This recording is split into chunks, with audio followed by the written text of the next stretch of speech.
I count up so much money lately. I count up so much that they hate me.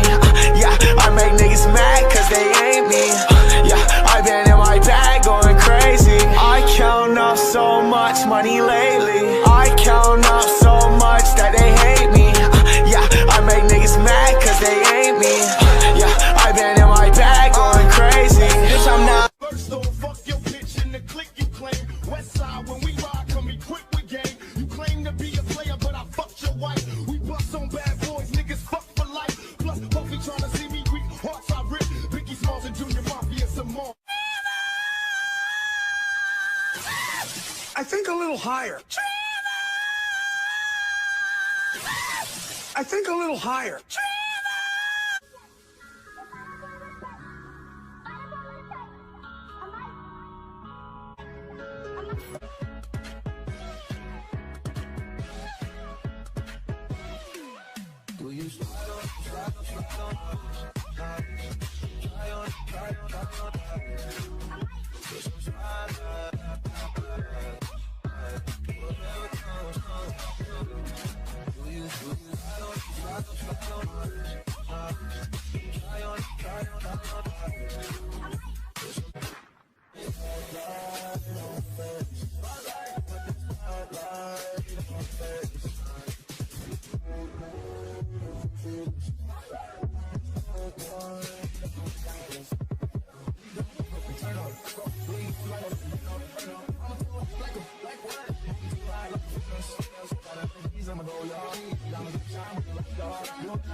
What's that?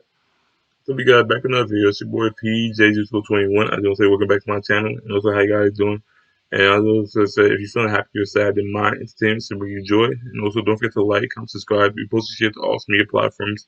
And also don't forget to hit the post notification bell for future videos. And also get the Pizzo Gang merchandise at teespring.com/PJDigital-Gang. And I have a promo code 2welcome25 in all caps. And the number 25. You have to get 2 items for that code to activate. Okay, so this is another Jeffrey Dahmer, and it might be the last one because like his whole story is like it died down. Like seriously, like if y'all don't know who Jeffrey Dahmer is, then y'all living under a cave. All right, so this is this should be the last like content that I ever speak about Jeffrey Dahmer. So this is times Jeffrey Dahmer almost got caught, and let's check it out. Thanks, officers. Sorry again. Yeah, now me and him, we gotta go take a shower. You know what I mean? Yeah, I do. Sorry about that. You guys have a good night. Welcome to Watch Mojo, and today we're discussing 10 times Jeffrey Dahmer almost got caught. After that, he knew that he could manipulate. He knew that he could make a statement to somebody and get away with it. For this list, we're looking at the several instances when the Milwaukee Cannibal's reign of terror could have been stopped. What do you think was the closest he came to getting caught? Share your thoughts in the comments below. Yeah, I gotta say, this nigga Evan Peterson, he did the character like very, very straightforward, like that. Stopped by police in Ohio. In June 1978, Jeffrey Dahmer had just graduated high school. He'd also committed his first murder. Dahmer picked up hitchhiker Stephen Hicks and brought him back to his empty house to hang out and have, quote, a few beers. He brought the guy home. They had access to alcohol.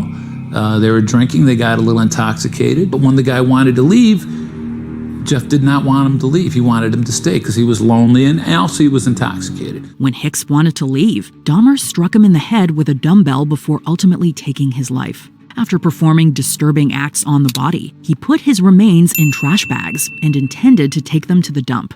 But Ohio police pulled him over for drunk driving while he did so. An officer inquired about the trash bags in the back seat, and Dahmer used his parents' recent divorce as an excuse for driving late at night. My parents just got divorced and I can't really sleep, so I just do yard work and I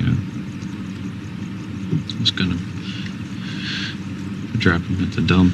He then drove back to scatter the remains behind his home. Dahmer knew what was at stake, and Dahmer was cool enough to say, no, just garbage on the way to dump the garbage. The officer believed him. Banned from bathhouses. While living with his grandmother in West Allis, Wisconsin. You know why the officer believed him? Because he was white. Like, seriously, if Jeffrey Dahmer was black, there would not be no like series or like documentary like on his name. Wisconsin. Jeffrey Dahmer frequented gay bathhouses and bars in the Milwaukee area. He stated that he had consensual sex in the bathhouses, but that he didn't like his partners moving or making demands. He was a very selfish lover. He wanted to be the giver. He did not want to be the receiver of homosexual sex. Around June 1986, Dahmer started slipping sedatives into his partner's drinks and performed non-consensual acts while the men were unconscious, a method he would use on future murder victims. When they fell unconscious, he would lie down next to them, listening to the sounds of their bodies, their heartbeats, their stomachs. One night, he overdrugged someone, and paramedics had to be called, and Dahmer was subsequently banned from the bathhouses. Don't think you can go to Empire or Roman bath. I told him about you. You're blacklisted. Police allegedly followed up on one bathhouse manager's claims that Dahmer had drugged multiple patrons, but didn't investigate beyond questioning him. They essentially just told the bathhouse operator to notify them if he returned and keep him off the property. Stop. He's white, like that, and he gets the minor punishment. Like, seriously. The suitcase. The first victim Jeffrey Dahmer murdered in Milwaukee was Stephen Twomey in November 1987, though claimed he had no memory of the murder. He brought the young man back to his room at the Ambassador Hotel for the night, but he woke up after a blackout to a deceased Twomey. It was a surprise to him. So there wasn't an actual intent, it wasn't a fantasy. But what his deepest desire was still came out. He carried the body out of the hotel in a suitcase, and a cab driver helped him load the luggage. Because of the bad smell and the heaviness, the driver jokingly asked if there was a dead body in there. In fact, Dahmer said the cab driver even said, "Hey, you must have a dead body in here. The suitcase was so heavy." In his confession, he told investigators that he didn't respond. However, other sources claimed that he laughed and said, yeah, something like that. Either way, this is another example of Dahmer's ability to deflect and go undetected. It had been 9 years since Stephen Hicks, and now Dahmer had killed again. This time, he would no longer resist his violent fantasies. Ronald Flowers reports Dahmer to the police. On April 23, 1988, Jeffrey Dahmer found a young man having car trouble and offered to help, taking a cab back to West Allis. Come on, let's grab a taxi before we get robbed. Ronald Flowers drank some of the coffee Dahmer laced with sleeping pills. Both of them reportedly heard his grandma call for him, but soon Flowers passed out. Put something in that, didn't you? What? Not wanting to risk getting caught, Dahmer allegedly left him at County General Hospital. After waking up the next day, Flowers reported to police that he'd been drugged, assaulted, and robbed. And the next thing I remember was becoming extremely dizzy and my head starting to go down, and that's it. When you say "and that's it," do you mean you passed out? Yes. What's your next memory? Woke up in County General Hospital in Milwaukee. Investigators questioned Dahmer at his grandma's, and he denied the accusations. By this time, Dahmer already had 3 arrests on his record, including disorderly conduct, indecent exposure, and lewd and lascivious behavior. However, police still believed him over Flowers. So let me get this straight. Because he's white. Like that, and Flowers is black. Son. You're gonna take the word of a white guy who's got a criminal record over the word of a black man who doesn't have a criminal record. That's what you're telling me, right? Yeah. Because I'm telling you that this man tried to kill me. And you're saying there's nothing you can do about that? Without any evidence, yes, that's what I'm saying. Arrest and search warrant. After Jeffrey Dahmer was captured in July 1991, he told investigators about multiple times over the years when he thought he'd been caught. Dahmer's seeming normality helped him hide his reign of terror. People like Dahmer can get away with this easier because law enforcement does not recognize him for what he is. They're looking for somebody who's dragging their knuckles on the pavement and baying at the moon with hair in their face. In September of 1988, he was arrested after drugging and photographing a minor, the older brother of his future victim, Conorak Synthesomphone. Saw this, your a guy walking down the street in the afternoon. Asked him if he wanted to make some money, $50. He said yes. He said the police conducting a search at his apartment after his arrest had missed a human skull Dahmer kept in a drawer. This overlooked evidence could have prevented him from having the opportunity to kill Anthony Sears in March 1989. It also would have kept him in custody longer than the judge's sentence in May, which was 5 years probation with 1 year of work release while staying in the House of Correction. When we look at the Jeffrey Dahmer case, there are a number of failures by the system, whether it's probation and parole, or whether it's law enforcement, or whether it's the courts that failed to protect the victims. The box incident. Where's that box? What box? Don't play dumb. Jeffrey Dahmer admitted to keeping a mummified head of one of his victims, storing it in a wooden box in his bedroom closet at his grandma's house. At one time, his father Lionel tried to look inside. We got into a bit of an argument because I wouldn't open it up. He took the locked box down to the basement. What I'm saying is that he wasn't just living with his grandmother. Son. He had parents. Like, he had a father and a mother too. Because, like, it's like these serial killers, right? Or these cannibals, I don't know what to label him, but they have a background story about, like, having, like, childhood trauma. And I want to understand, he had both parents. Like, seriously. So, like, what made him like to like do this? Was it like part of like sexual like identity? Like, it had to be, because like you had both parents and you had even a grandmother too. So like, how does that work? Like, seriously. He was about to smash it open, but I came back in the house. We reconciled. In later interviews, Dahmer also claimed to have brought the head to work and put it in his locker. Were you almost flaunting it? Yes, but that's how strong the compulsion was. That's how bizarre the desire was. I wanted to keep something of the person with me. His locker was searched at some point, and the skull was discovered. But since he'd already painted it, investigators believed it to be fake. Questioned about Dean Vaughn.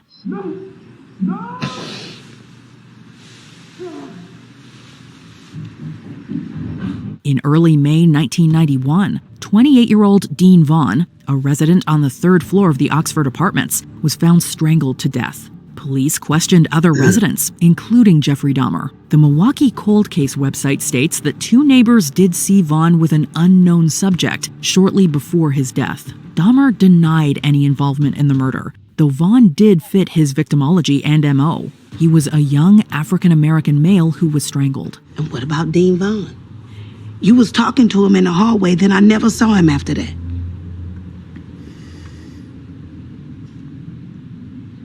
He later told investigators that the officers asked to come inside his apartment, and he was nervous because he had a dead body in his bedroom. However, they ultimately didn't even go inside. As of 2022, Dean Vaughn's murder is still unsolved.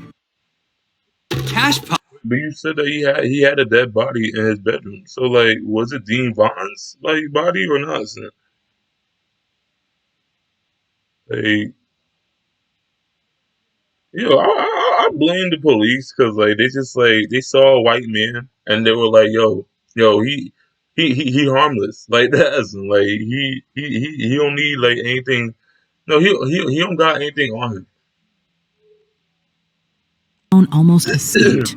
Perhaps the most widely known incident of Dahmer evading capture is the night of May 27, 1991, when Milwaukee police failed to save an escaped victim. Several young women saw an incoherent and dazed Conorak Synthesom phone stumbling near the Oxford Apartments and called the police. He was holding on to me with a really, really strong grip, and he was trembling, he was shaking. So I just stayed with him, and I was like, I'm going to get you some help. Officers Joseph Gabrish and John Balserzak said that nothing seemed suspicious, and Dahmer assured them that this was his drunk boyfriend. Running Dahmer's name through the system would have shown that he was a registered sex offender on probation, previously convicted of enticing a minor for immoral purposes, Conorak's older brother. However, it was something that really shocked Jeff when he heard that. He just was floored by it. Eurasians. It's just amazing that they were brothers. It's just incredible. The Synthesomphone family believed the man who harmed their son was in jail. Gabrish and Balcerzak escorted Dahmer and Konarak back to the apartment. Wait. You just gonna let him take this baby back inside? Ma'am, he's telling me this is where they live. We're gonna take him back inside. Y'all don't at least want to find out how old. And ma'am, look, we're gonna help this man bring the boy, this underage boy, back to this adult male home, and then we're gonna go get some donuts. Do you want some, ma'am? Ma'am, we're gonna get a dozen donuts. All right. So do you want some? Like shit. We're gonna bring this underage boy back to his adult male apartment. Do you want some donuts? Like shit, we're gonna have a lot of donuts. We got this spot. Like they serve cops for free. Do you want some donuts, man? Who this boy is first? Ma'am, he says it's his boyfriend. We'll handle it from here. The young man was killed shortly after. Again, Dahmer had been slippery enough to keep his killings a secret. As soon as the cops left, he murdered the boy. Another would-be victim goes to the police. During Jeffrey Dahmer's insanity trial, clinical psychologist Judith Becker spoke about an escaped victim, referred to by the initials LP due to him being underaged. The victim, a teenage Hispanic male, supposedly met him while he was waiting tables. The two went back to Dahmer's apartment for photos, but not having any sleeping pills to drug the young man, he hit him in the back of his head with a rubber mallet. However, he was still conscious and retaliated, and believing he wouldn't win the struggle, Dahmer let him leave the apartment. The victim reportedly told police about what happened, but once again, they never followed up. Before we continue, be sure to subscribe to our That's a cops for you, like that, and like the cops. I don't know what they be having in their mind, but I just think that like they still like in the past. Like they think that what they're doing is the right thing, because it's like you have the right to do something, like to get some justice, like for these underage minors, and you decide because like you don't want to see more white people getting jail time, like you're gonna try to save it. I'm trying to say you're gonna try to save them the sentence and help them a little bit by blaming it all on the minority. Like this is why you see more minorities in jail and less white people. Like seriously, like this is why more minorities are getting more sentencing than white people. I white people are getting slaps in the wrist.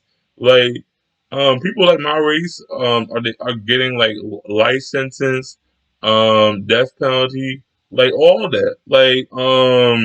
Let's say a leg on their neck, R.I.P. George Floyd. It's you don't see the cops putting their leg on no white man's neck. Seriously, you never seen a news story upon that. But I think that's that, right? Our channel and ring the bell to get notified about our latest videos. You have the option to be notified and swabbers. I gotta say. Numerous complaints from neighbors. I gotta say, that smell is worse than ever. Is it? When Jeffrey Dahmer lived in West Allis, his grandma regularly complained about awful smells coming from the basement, and he told her it was from his taxidermy. Jeff! Something smells real bad down in the cellar. It's my taxidermy stuff. Told you that already.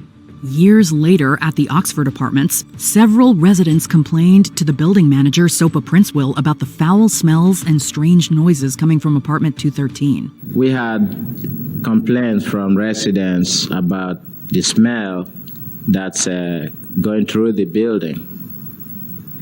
Did you talk to Mr. Dahmer about that? Yes, I did. But Dahmer repeatedly made excuses, like that his freezer broke and meat spoiled, or there were dead fish that were still in the tank. Searching his place would have found human remains all around the apartment, and, in some cases, actual dead bodies. Dahmer escapes another. I feel like Dahmer wanted to get caught because like how you gonna have like a foul smell like that's strong, right? And everybody's smelling it. Like you have tenants that smelling it, and they know it's coming from the same apartment, and like nobody like did like the actual like thing about searching the man's apartment. Like you can't rely on the cops, so you might as well do a citizen's arrest or whatever. And you would have seen that he has remains all around the apartment, like because you have like and plus like he wanted to get caught because like he was like I feel like he was like a lousy serial killer because you gotta be smart with it, but then I'm not trying to give tips on being a good like serial killer, so I'm good. Close call, but behind closed doors, he's falling apart. Check out these other clips from WatchMojo, and be sure to subscribe and ring the bell to be notified about our latest videos. Yeah, no, I'm good.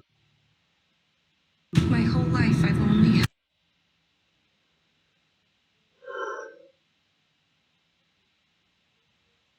Does that movie have to come in Thanksgiving?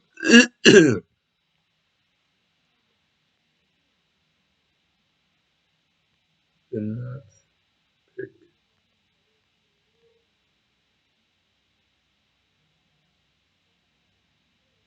Hold up. Okay.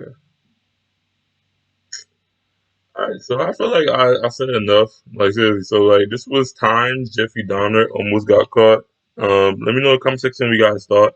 And also, don't forget to like, comment, subscribe, post and share to all streaming platforms. And also don't forget to hit the post notification bell for future videos. And it's your boy P, JJ021 signing off, and repeats looking.